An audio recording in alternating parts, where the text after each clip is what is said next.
his sword pointed directly at Victor in a bold challenge. A wide grin spread across his face, fueled by the thrill of confrontation. Having broken through the enemy's flank, Kair had reached the heart of Daigald's assault.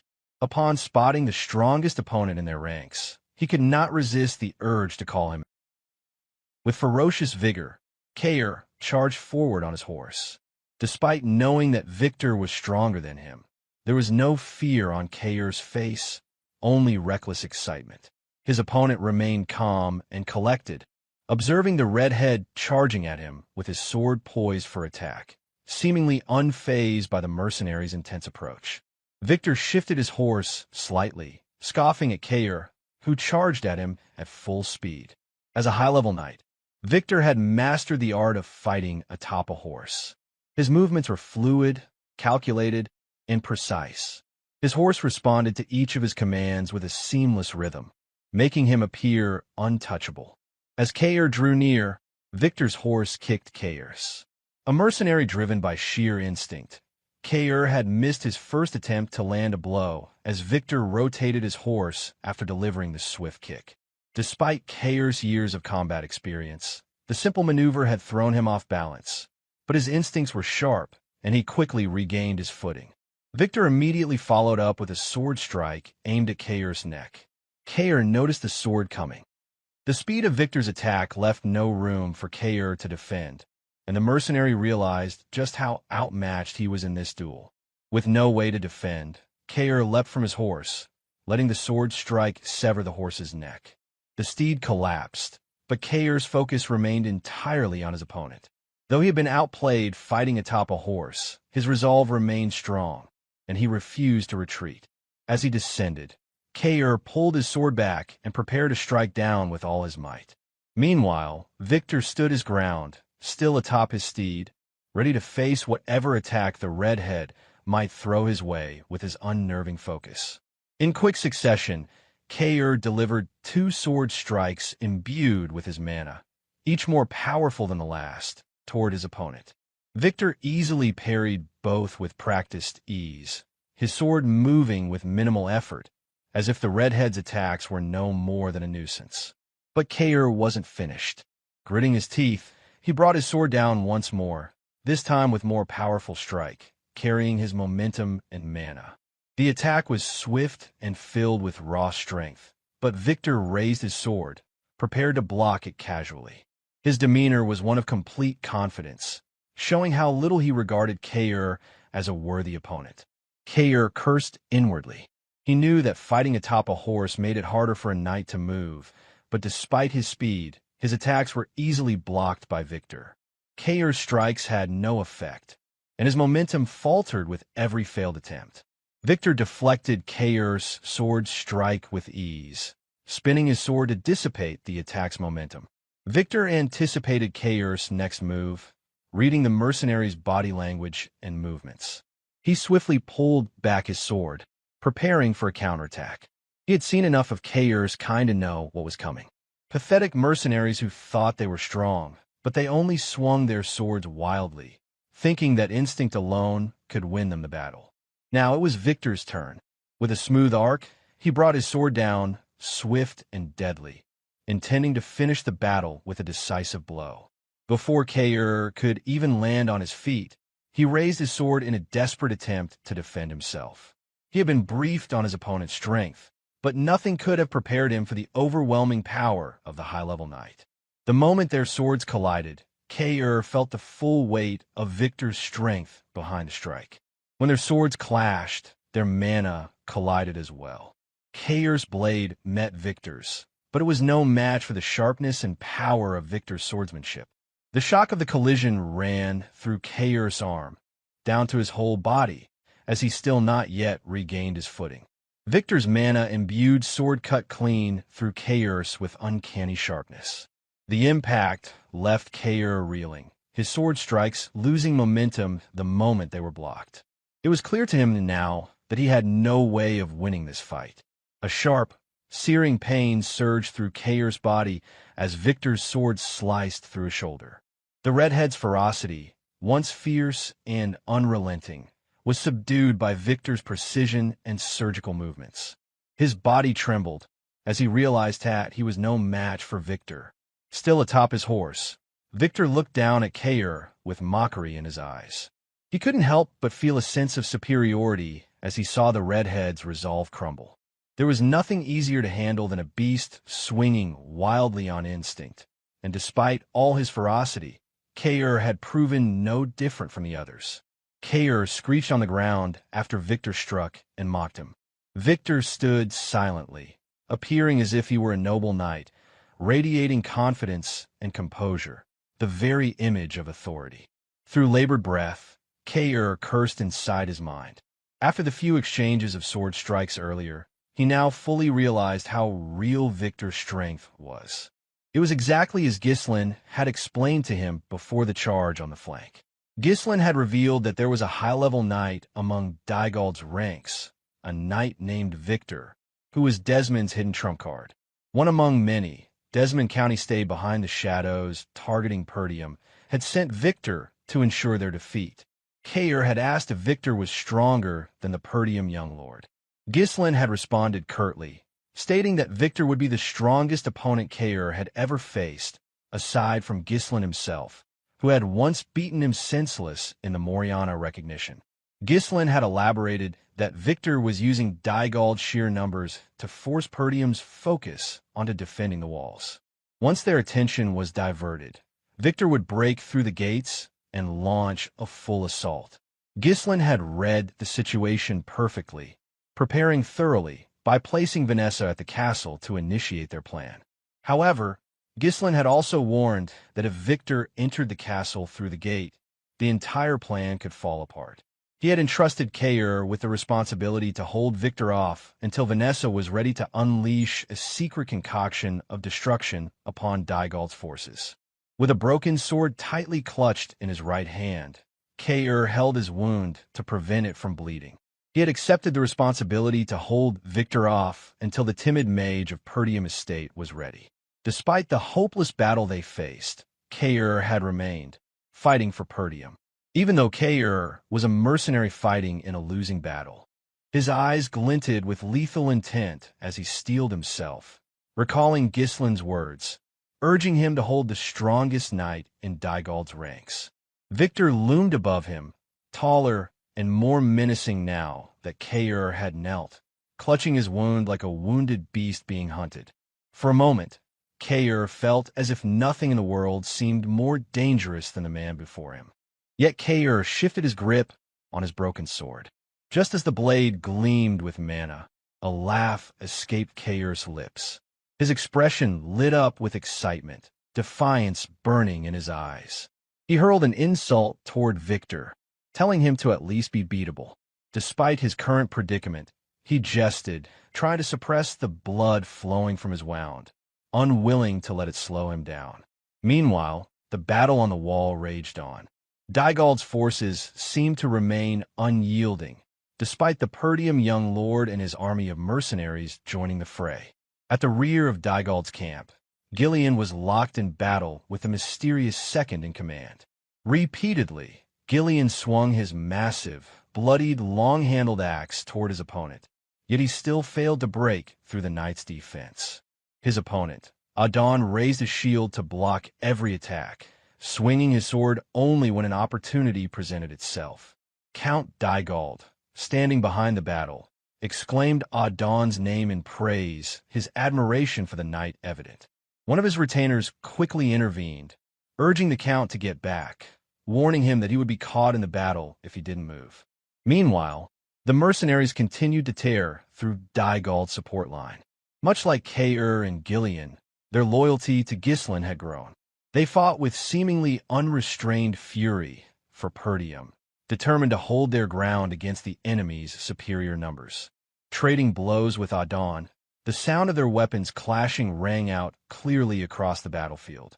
Gillian cursed under his breath. Time was not on his side, yet despite his best efforts, he could not break through his opponent's defense. Adon seemed to effortlessly move his massive, heavy shield to block Gillian's barrage of attacks. It was as though Adon was an impenetrable fortress, and Gillian had not fought such a sturdy opponent in years. Yet he did not falter, though doubts lingered in his mind, questioning whether he was worthy to serve a noble-born young lord of Perdium, whose purpose was noble. Gillian's loyalty remained absolute in the face of the young lord's enemies. With a wide swing of his axe, Gillian landed another blow against Adon's shield. He screamed that he did not have time to waste on him, but Adon stood firm, his defense unbreakable. Calmly, Adon spoke, his voice filled with the assurance of one who believed the fight was already won. He said it was no use, that Gillian's hit was solid, but that he would never get through his shield. Just then, Adon shifted his body to deflect the force of Gillian's strike, causing Gillian's momentum to lose traction and sending him stumbling forward. Meanwhile, Adon was already preparing his massive, long-handled sword behind his shield. Taking advantage of the opening, Adon thrust his sword. Fortunately, Gillian was just as fast, pulling his body back and raising his left hand to block the incoming blade with his axe. Even after his sword failed to find its mark, Adon didn't stop. From his left side, he swung his sword in a wide arc. In its path was the neck of Gillian's mount, which Adon severed cleanly with a single stroke. Fighting a high-level knight atop a horse was known to be difficult, but Adon's skill with both a massive shield and sword made him a perfect match for such battles. Gillian cursed under his breath as he saw the inevitable outcome. Adon lifted his shield high, along with his horse. The sheer momentum of their combined weight would be devastating to Gillian, who had fallen without proper footing. Yet Gillian still raised his axe, attempting to defend. Adon's eyes glinted with a chilling, killing intent. He knew this would be the moment to break Gillian's defense. He brought his shield down with crushing force. The collision was inevitable. The combined physical weight of Adon and his horse slammed into Gillian, sending him crashing to the ground. The shock tore through his body, ripping apart his senses. But Gillian held on.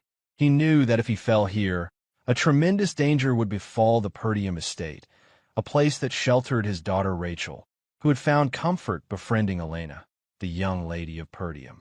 Meanwhile, on the front lines, Kair was bloodied with wounds covering his body. Though his purpose differed from Gillian's, Kair remained steadfast, faithful to the order from the Perdium young lord to hold the line. With minimal defense, the gate began to give way under the relentless force of the battering ram.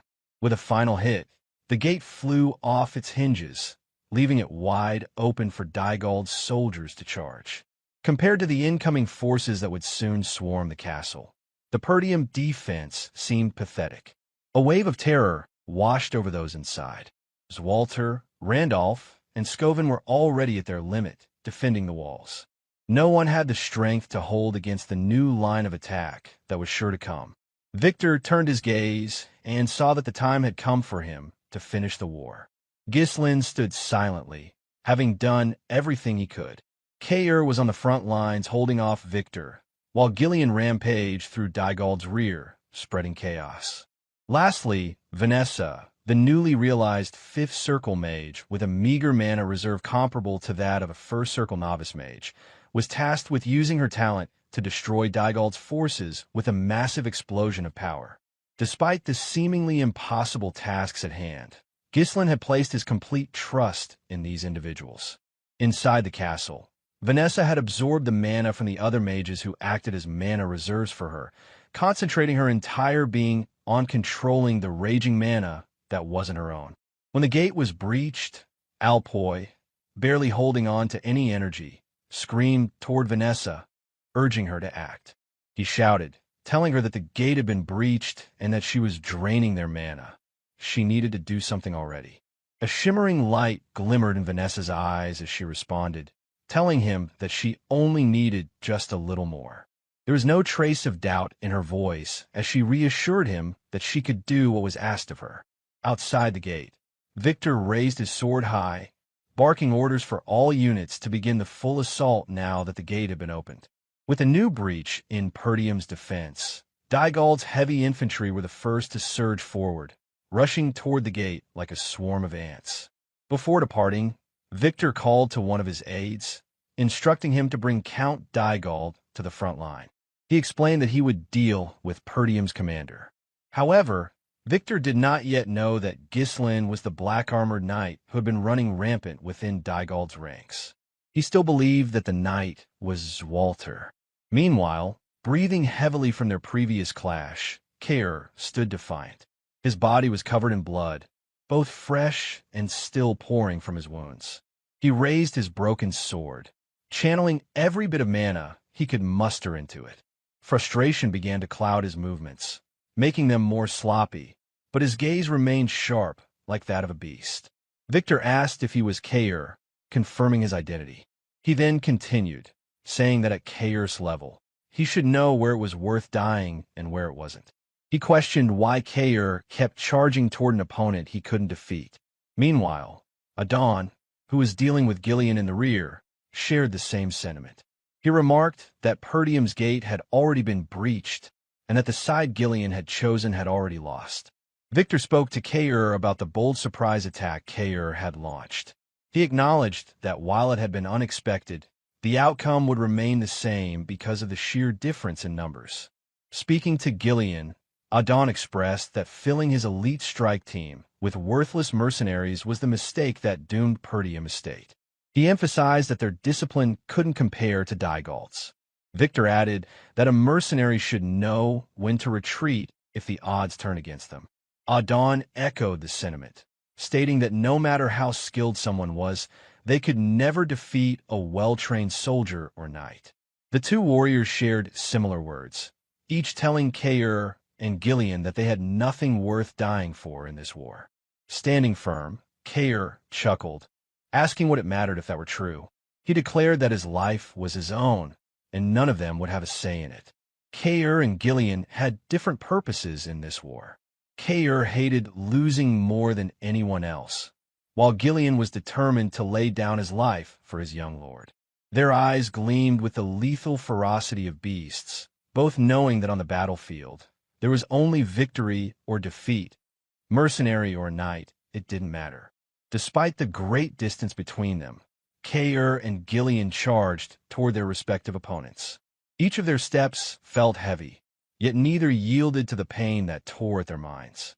Victor and Adon steadied themselves atop their horses, ready for anything that might come their way. Adon pulled back his sword, preparing to swing it wide. He spoke, his voice cold and unwavering, stating that a loser's excuses were not worth hearing. Adon's sword and Gillian's massive long-handled axe collided once more.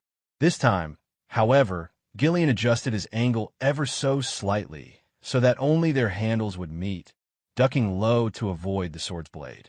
With the remaining momentum from his axe's rotation, Gillian used the force to pull Adon's sword toward the ground, making Adon lose his balance. Adon realized too late that Gillian had used the inside of his axe to deflect the sword's momentum toward the ground.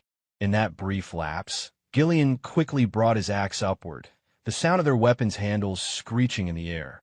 The massive axe swung in a wide arc, unrelenting in its force.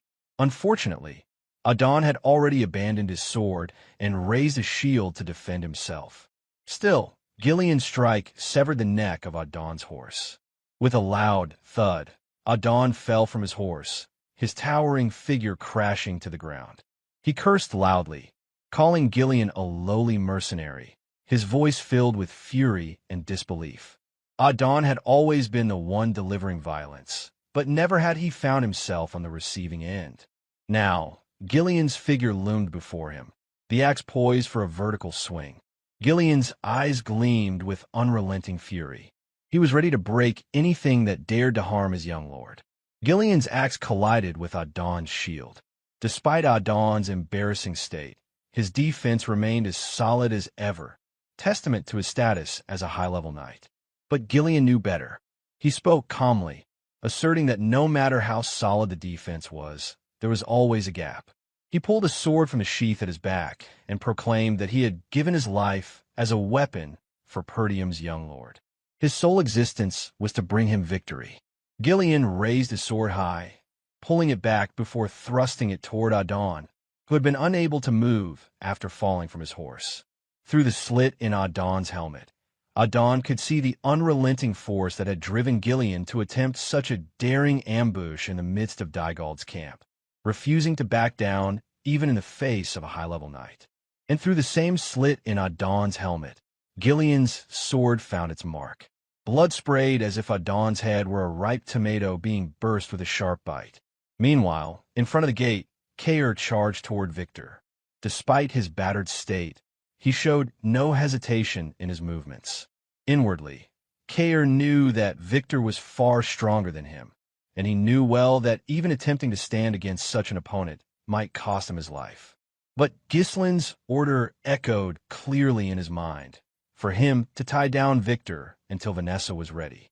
Even in the face of such a formidable opponent, the gleam in Kair's eyes never faded. The reckless abandon in his bearing seemed never to cease. His mind focused on only one thing, to land a single strike on Victor.